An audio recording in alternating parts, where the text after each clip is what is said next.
Et ce nouveau cap franchi dans le soutien militaire à Kiev, la France va céder des avions de combat à l'Ukraine et former ses pilotes. Annonce hier soir du président de la République en marge des célébrations des 80 ans du débarquement en Normandie.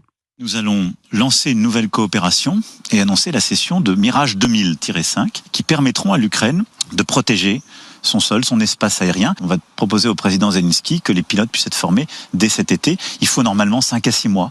Et donc que d'ici la fin de l'année, ils puissent avoir pilotes et avions. Alors pour bien comprendre ce que la France s'engage à donner à Kiev, vous nous dressez ce matin la fiche technique des Mirage 2000-5, Christophe Bordet, un avion qui n'est plus tout jeune.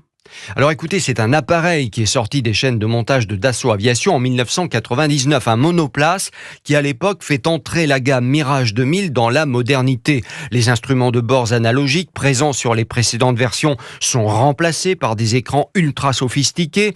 Un nouveau radar permet de tirer des missiles antiaériens sur plusieurs cibles en même temps. Un avion de défense avant tout. La France en possède une quarantaine, notamment basée dans le Var et en Haute-Saône. Ce monstre d'acier de 16 tonnes 5 est essentiellement utilisé pour des missions de police du ciel, de protection, d'autodéfense. Face à l'agresseur russe, par exemple, le Mirage 2000-5 a été déployé il y a quelques mois pour la surveillance du ciel des pays baltes. On ne sait pas encore combien seront donnés à Kiev. Ce qui est certain, c'est qu'il est en fin de vie cet avion et que la France le remplace petit à petit par le Rafale. C'est plus facile, dans ces conditions, de le céder à l'Ukraine. Les précisions de Christophe Bordet.